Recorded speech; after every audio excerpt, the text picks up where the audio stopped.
बघा इथे काय करायचंय, मी आज खूप सुंदर तुम्हाला जे मी दाखवणार आहे ना ती पाण्यावरचे दिवे ते दाखवतीये। खूप सुंदर दिवे तयार होतात। तर बघा साधंच पाणी मी सगळ्या ग्लास मध्ये बाउल मध्ये घेतलेलं आहे। बघा सगळे या पद्धतीने आपल्याला पूर्ण नाही भरायचे, थोडंसं 1 ते 1.5 इंच कमी असे भरायचे आणि 2-2 चमचे तेल टाकून घ्यायचंय। बघा 2-2 चमचे मी तेल टाकून घेतेय।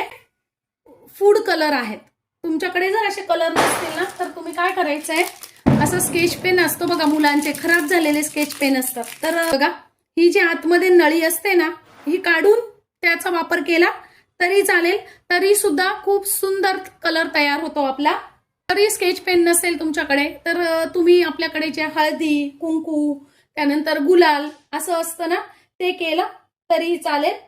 असे 2-2 थेंब आपल्याला फक्त त्या पाण्यामध्ये टाकून घ्यायचे। माझ्याकडे छोटी पाण्याची बॉटल होती ना तीच मी घेतलेली आहे।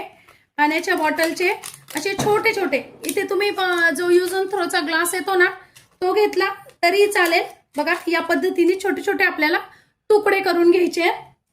तुम्ही सुई घेऊ शकता, दामन घेऊ शकता। मी आपल्याकडे जे असतं ना दामन पूर्वीचं होतं तेच घेतलेलं आहे आणि त्याला काय करायचं, असं होल पाडून घ्यायचंय। बघा आपल्या समईच्या वाती, फुलवाती, ज्याही तुमच्याकडे वाती असतील ना ती वात थोडेसं वरती टोक काढून या पद्धतीने करून घ्यायचे। या पद्धतीने तुम्ही गुलाबाच्या पाकळ्या, तुमच्याकडे ज्याही कलरचे फुलं असतील ना ते फुलं तुम्ही छान पाकळ्या याच्यात टाकून घ्यायचे आहेत। थोडंसं तेल आहे ना वरती टोकाला लावून घ्यायचंय बघा या पद्धतीने आणि हळूच ते टोक असं धरून सोडल्यानंतर काय करायचंय, हळूच असे दिवे लावून घ्यायचे।